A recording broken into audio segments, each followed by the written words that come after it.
Hi, everybody. Welcome back to Blockchain and Crypto today with your host, Kyle Ellicott. It is May 17th. We are now halfway through the month of May, and what a weekend we just went through. But nonetheless, the first half of this month was a ton of fun. Let's see what the second half has to bring us. And before we get started, big thank you to the LATOKEN team and to Maria for making today's episode possible. Make sure you follow me on Twitter at Kyle Ellicott as well to get today's headlines and much more with context attached as well. So let's jump right in. Bitcoin.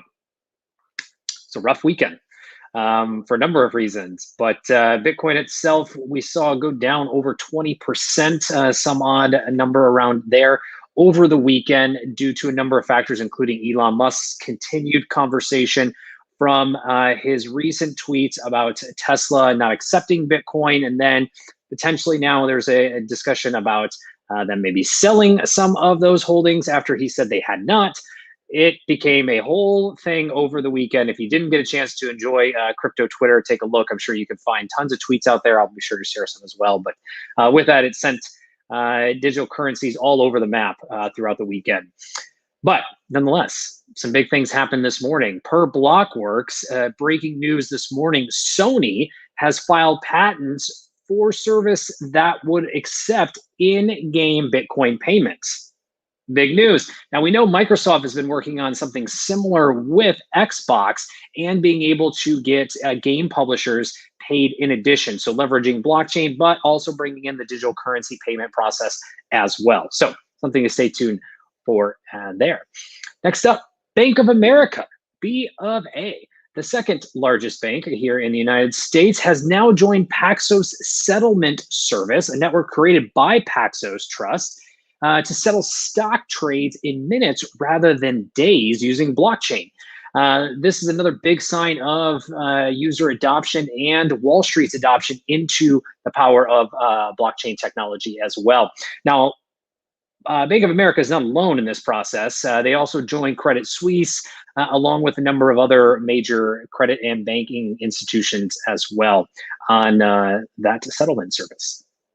Next up, Tether, another interesting company that was in the news last week. Tether released last week a transparency report on the company's holdings and also the backing of its said stable coin as well. That also had a lot of questions. We'll get into that in another episode, but today they announced that they are set to launch their USDT, as in Tether, token on Avalanche, making it the 9th network to operate Tether as well. And this launch is expected about mid-June. Now remember, for all of you listeners who tune in regularly here on Blockchain and Crypto, we have a lot happening this June. May is just lead up. June is going to be a big, big month, not only for all launches, but also the turn of the second half of the year. So stay tuned to what else is going to come in June.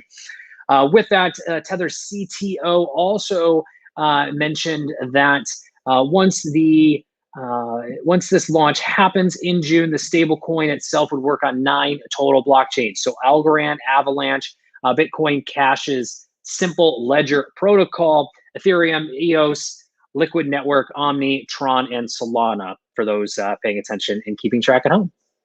And lastly, congratulations to Zapper and Rally Road on their fundraising announcements today as well. Super exciting to see the industry continue to progress. And with that, that's the quick rundown of what's happening today, Monday, May 17th. With your host, Kyle Ellicott. Make sure you follow me on Twitter at Kyle Ellicott and on all social medias. Would love to hear from you, so do reach out. If you've got breaking news you want to share on this show, do tag me in it as well. Do our best to get it on here. And with that, a big thank you to the LATOKEN team and to Maria for making today's episode possible.